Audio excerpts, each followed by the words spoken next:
প্রিয় শিক্ষার্থী, সবাইকে ইংরেজি নববর্ষের শুভেচ্ছা।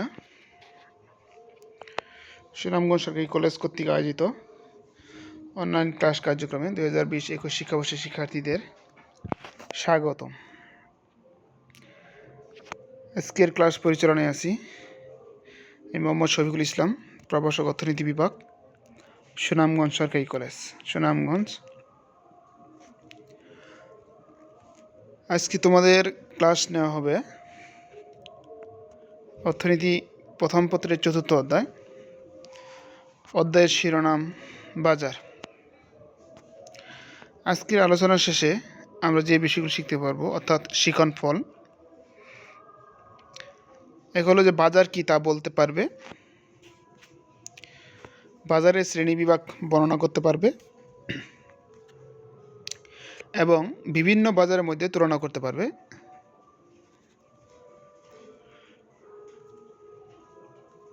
প্রথমে আসি আমরা যে বাজার কি। সাধারণত বাজার বলতে আমরা কোনো স্থানকে বুঝি যেখানে ক্রেতা ও বিক্রেতার সমাগমে দ্রব্য সামগ্রী ক্রয় বিক্রয় হয়। কিন্তু অর্থনীতিতে বাজার শব্দটি বিশেষ অর্থে ব্যবহার করা হয়।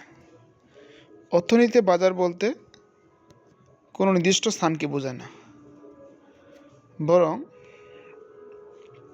এক বা একাধিক দ্রব্যকে বোঝায় যা ক্রেতা ও বিক্রেতার মধ্যে প্রত্যক্ষ কিংবা পরোক্ষ প্রতিযোগিতার মাধ্যমে একটি নির্দিষ্ট দামে ক্রয় বিক্রয় হয়, তাকে বলা হবে বাজার। যেমন শেয়ার বাজার, পাটের বাজার, স্বর্ণের বাজার ইত্যাদি।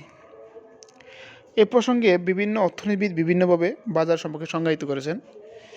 যেমন ফরাসি অর্থনীতিবিদ কুর্নট এর মতে, অর্থনীতিবিদগণ বাজার শব্দ দ্বারা দ্রব্য সামগ্রী ক্রয় বিক্রয়ের নির্দিষ্ট স্থানকে বোঝায় না, বরং যে কোনো অঞ্চলের সমগ্রটিকে বোঝায়, যেখানে ক্রেতা ও বিক্রেতার অবাধ সংগ্রহের দ্রব্যের দাম সহজে ও দ্রুততার সাথে সমান হওয়ার প্রবণতা দেখায়।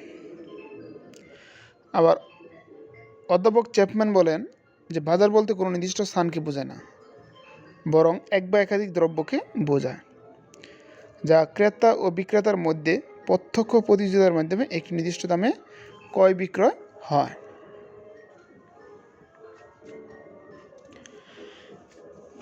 তো বাজারের সংজ্ঞা আলোচনায় যে বাজার সম্পর্কে আমরা যে বৈশিষ্ট্যগুলো পাই আমরা, তা হলো যে ক্রয় বিক্রয়ের জন্য এক বা একাধিক দ্রব্য বা সেবা থাকবে, দ্রব্যের ক্রেতা ও বিক্রেতা থাকবে, ক্রেতা ও বিক্রেতার মধ্যে দর কষাকষির মাধ্যমে দাম নির্ধারণ হবে এবং দ্রব্যটি ক্রয় বিক্রয়ের জন্য এক বা একাধিক অঞ্চল থাকবে। তাহলে উপরোক্ত বৈশিষ্ট্যের প্রেক্ষিতে আমরা বলতে পারি যে একটি নির্দিষ্ট দামে এবং সময়ে ক্রেতা ও বিক্রেতার মধ্যে দর কষাকষির মাধ্যমে কোনো স্থানে কোনো দ্রব্যের ক্রয় বিক্রয়কে অর্থনীতিতে বাজার বলা হয়।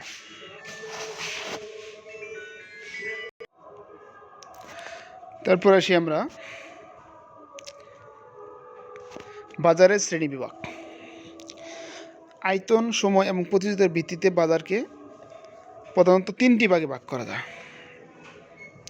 1 নম্বর আয়তন বা পরিধির ভিত্তিতে বাজার, 2 নম্বর সময়ের ভিত্তিতে বাজার, আর 3 নম্বর হলো যে প্রতিযোগিতার ভিত্তিতে বাজার। আয়তন বা পরিধির ভিত্তিতে বাজারকে আবার 3 ভাগে ভাগ করা হয়েছে। একটা হলো স্থানীয় বাজার, একটি হলো জাতীয় বাজার, আর একটি হলো কি আন্তর্জাতিক বাজার। স্থানীয় বাজার কি? যে দ্রব্যের বাজার দেশের একটি নির্দিষ্ট স্থান বা অঞ্চলের মধ্যে সীমাবদ্ধ থাকে তাকে বলা হয় স্থানীয় বাজার।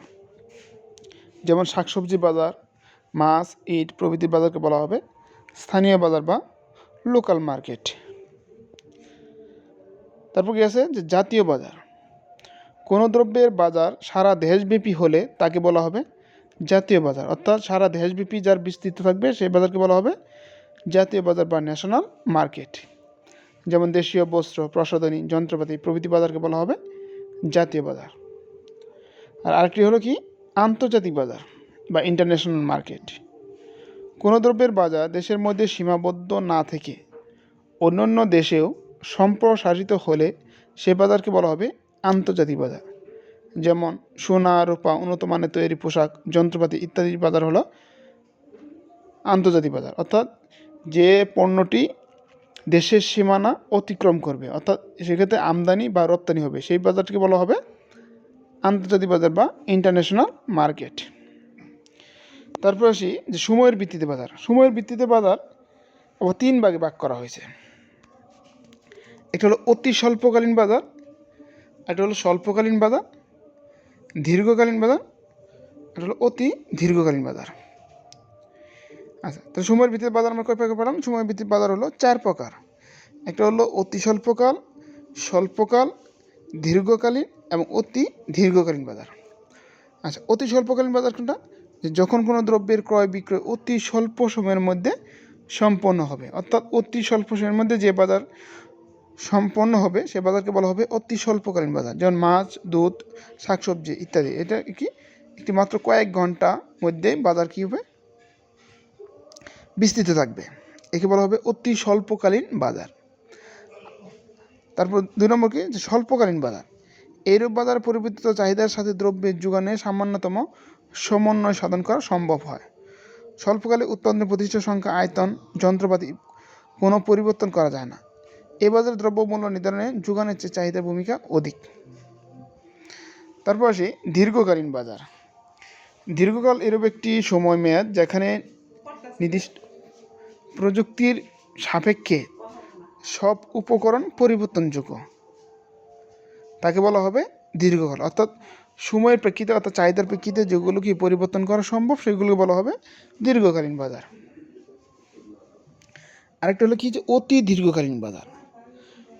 অতি দীর্ঘকাল বলতে সেই সময় মেয়াদকে বোঝায় যখন উৎপাদন কার্যে পুনরায় বা পুরনো প্রযুক্তি পরিবর্তন নতুন প্রযুক্তি প্রয়োগ করা সম্ভব হয়।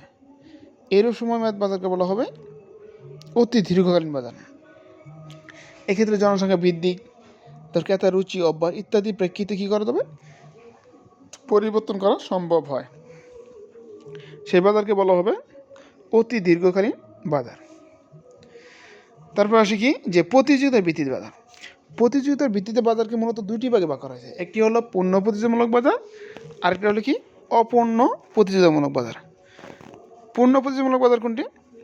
যে পূর্ণ প্রতিযোগিতামূলক বাজার কাঠামো দ্বারা এরূপ বাজারকে বোঝা যেখানে অসংখ্য ক্রেতা ও বিক্রেতা স্বাধীনভাবে পূর্ণ মাত্রায় প্রতিযোগিতায় লিপ্ত থেকে সদৃশ পণ্য সামগ্রী বা সেবা নিয়ে নিজেদের ক্রয় বিক্রয় সম্পন্ন করে এবং ক্রেতা বিক্রেতা কেউ নিজ কার্যক্রমের মাধ্যমে বাজার দামকে প্রভাবিত করতে পারে না। অর্থাৎ যে পণ্য প্রতিযোগিতা বাজার হলো যে এরূপ বাজার যেখানে অসংখ্য ক্রেতা এবং বিক্রেতা থাকবে এবং ক্রেতা ও বিক্রেতার অবাধ প্রবেশ বা প্রস্থান অধিকার থাকবে। কেউ এককভাবে কোনো বাজার দামকে প্রভাবিত করতে পারবে না। এরূপ বাজারকে বলা হবে পূর্ণ প্রতিযোগিতামূলক বাজার। আর অপূর্ণ প্রতিযোগিতামূলক বাজার কি? যে অপূর্ণ প্রতিযোগিতামূলক বাজার হলো যে বাজারে কি থাকবে? স্বল্প সংখ্যক বিক্রেতা থাকবে এবং একজন বিক্রেতা বাজার দামকে প্রভাবিত করতে পারবে এবং যেখানে কি অবাধ প্রবেশ এবং প্রস্থানের অধিকার থাকবে না, সেই বাজারকে বলা হবে অপূর্ণ প্রতিযোগিতামূলক বাজার। তাহলে আমরা দেখলাম যে বাজারকে প্রধানত 3 ভাগে ভাগ করা হয়েছে। একটি হলো আয়তনের ভিত্তিতে বাজার, সময়ের ভিত্তিতে বাজার, আর হলো প্রতিযোগিতার ভিত্তিতে বাজার। আর আয়তন বা পরিধি ভিত্তিতে বাজারকে কয় ভাগে ভাগ করা হয়েছে? 3 ভাগে। একটা হলো স্থানীয় বাজার, জাতীয় বাজার, আন্তর্জাতিক বাজার। আর সময়ের ভিত্তিতে বাজার কয় ভাগে ভাগ করা হয়েছে? সময়ের ভিত্তিতে বাজার ভাগ করা হয়েছে 4 ভাগে। একটি হলো অতি স্বল্পকালীন বাজার, স্বল্পকালীন বাজার, দীর্ঘকালীন বাজার, আর হলো অতি দীর্ঘকালীন বাজার। আর প্রতিযোগিতা ভিত্তিতে বাজার কয় প্রকার? প্রতিযোগিতা বাজার হলো 2 প্রকার। একটা হলো পূর্ণ প্রতিযোগিতামূলক বাজার, একটা হলো অপূর্ণ প্রতিযোগিতামূলক বাজার। তাহলে প্রিয় শিক্ষার্থী, আমরা আজকে এই বিষয়গুলো জানতে পারলাম যে বাজার কয় প্রকার এবং কী কী, এবং তাদের শ্রেণীবিভাগগুলো খুব সহজে বুঝতে পারলাম। আমরা পরবর্তী ক্লাসে আমরা বিস্তারিত আলোচনা করব প্রতিযোগিতার বাজার এবং তার বৈশিষ্ট্যগুলো। সবাইকে ধন্যবাদ।